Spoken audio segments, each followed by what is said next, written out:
Hey guys, this is Miss Phillips, and this is our snack story of Charlotte's Web. You might see Colt come by and get some love here and there. Miss Phillips is at home too, and she might look really gross because she just got done running. So I'm super sorry that it's late this afternoon that we got to read today. But this is chapter 14, and it's called The Crickets. So you might remember yesterday that Miss Arble took Fern to Dr. Dorian because she was afraid something might be wrong with Fern. She was afraid something might be wrong with Fern because she loved to go and sit with Wilbur. But there's been some awesome things happening with Charlotte and Wilbur, and let's see what happens today. The crickets sang in the grasses. They sang the song of summer's ending, a sad, monotonous song. Summer is almost over and gone, they sang, over and gone, over and gone. Summer is dying, dying. The crickets felt it was their duty to warn everybody that the summertime cannot last forever. Even on the most beautiful days in the whole year, the days when summer is changing into fall, the crickets spread the rumor of sadness and change. Everybody heard the song of the crickets. Avery and Fern Arble heard it as they walked the dusty road. They knew that school would soon begin again. The young geese heard it and knew that they would never be little goslings again. Charlotte heard it and knew that she hadn't much time left. Miss Zuckerman, at work in the kitchen, heard the crickets, and a sadness came over her too. Another summer gone, she sighed. Lurvy, at work building a crate for Wilbur, heard the song and knew it was time to dig potatoes. Summer is over and gone, repeated the crickets. How many nights till frost? Sang the crickets. Goodbye, summer, goodbye, goodbye. The sheep heard the crickets, and they felt so uneasy they broke a hole in the pasture fence and wandered up into the field across the road.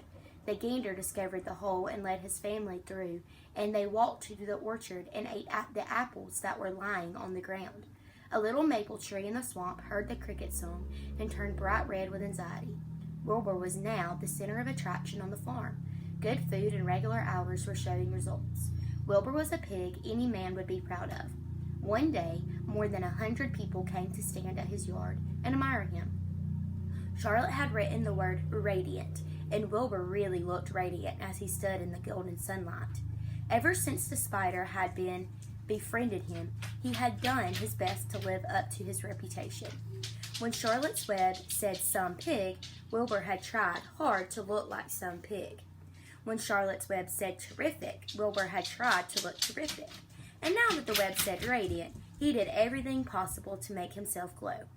It is not easy to look radiant, but Wilbur threw himself into it with will.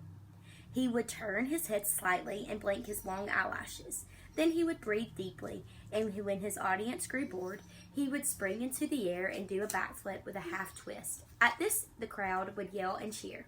"How's that for a pig?" Mr. Zuckerman would ask, well pleased with himself. "That pig is radiant." Some of Wilbur's friends in the barn worried for fear all this attention would go to his head and make him stuck up, but it never did. Wilbur was modest. Fame did not spoil him. He still worried some about the future, as he could hardly believe that a mere spider would be able to save his life. Sometimes at night he would have a bad dream. He would dream that men were coming to get him with knives and guns, but that was only a dream. In the daytime, Wilbur usually felt happy and confident. No pig ever had truer friends, and he realized that friendship is one of the most satisfying things in the world. Even the songs of the crickets did not make Wilbur too sad. He knew it was almost time for the county fair, and he was looking forward to the trip. If he could distinguish himself at the fair and maybe win some prize money, he was sure Zuckerman would let him live. Charlotte had worries of her own, but she kept quiet about them.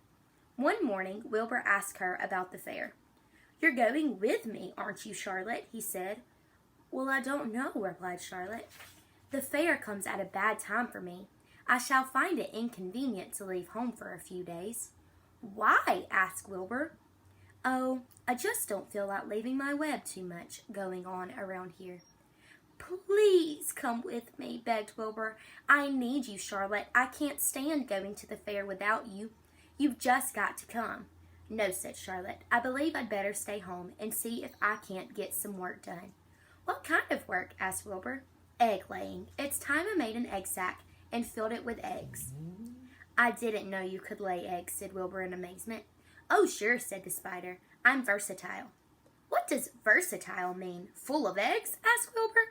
Certainly not, said Charlotte.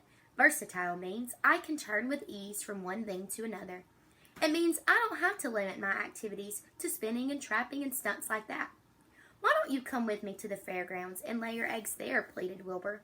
It would be a wonderful fun. Charlotte gave her web a twitch and moodily watched it sway. I'm afraid not, she said. You don't know the first thing about egg laying, Wilbur.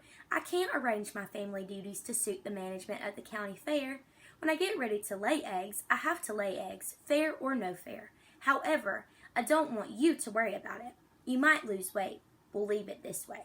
I'll come to the fair if I possibly can. Oh, good, said Wilbur. I knew you wouldn't forsake me when I need you most. All of that day, Wilbur stayed inside, taking life easy in the straw. Charlotte rested and ate a grasshopper. She knew she couldn't help Wilbur much longer. In a few days, she would have to drop everything and build the beautiful little sack that would hold her eggs.